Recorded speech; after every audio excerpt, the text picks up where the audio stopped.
is WCIA 3 News at 6:30. Yesterday was the last day that we were funding abortions in Indiana, and I don't think I was quite prepared for how emotional that would be. A switch flipped overnight. Indiana's near total ban on abortions went into effect today.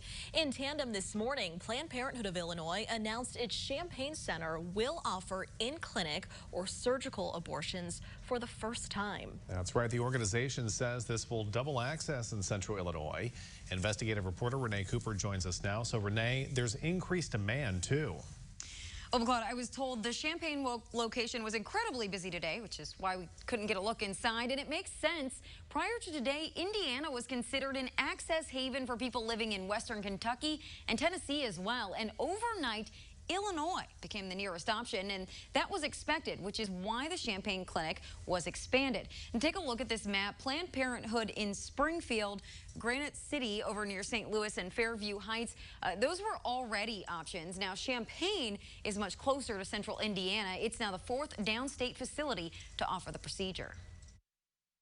There were a lot of people who were getting squeezed in the very last day. Jessica Marchbank heads up the Hoosier Abortion Fund, a nonprofit helping women in Indiana cover the cost of an abortion.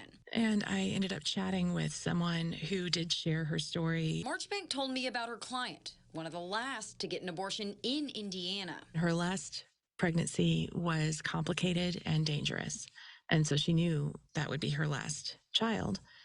And when she got pregnant again, she was terrified and knew that another pregnancy might jeopardize her life and leave her 3 children without a mother. The Indiana ban does allow abortions to save a mother's life or prevent serious health risks. But there's no clear line. At what point is the pregnant person's life in jeopardy enough? Now, women with similar stories will drive to Illinois. They cannot be criminalized for traveling out of state for legal abortion care. Dr. Amy Whitaker with Planned Parenthood Illinois says they've been preparing for this day for years. In the latest move, offering in-clinic abortions in Champaign, just as the option disappeared in our neighboring state. When you go from about 5% of the patient population having to have traveled from out of state to 30%, it really is emotionally difficult. Champaign is going to be a key access point for a lot of Hoosiers. The clinic has been providing abortion pills to patients within 10 weeks of pregnancy,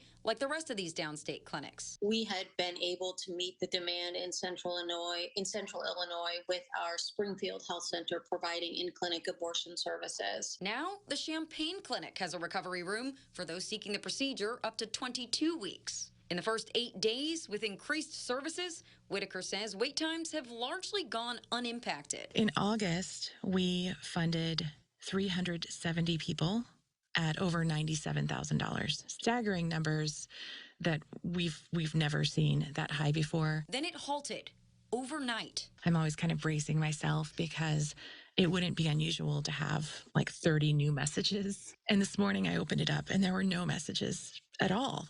And I wasn't prepared for how hard that would hit me. Marchbank stressed the nonprofit will cover people making the trek to Illinois. Now, since Roe v. Wade was overturned by the Supreme Court, the Champaign Center has seen patients from 11 states, not including Illinois, and the cost is typically higher for those coming from out of state compared to those living in Illinois, where law requires most private insurers to cover abortion. We'll have much more details about where you can find financial aid options online. McLeod, back to you. All right, Renee, thank you so much.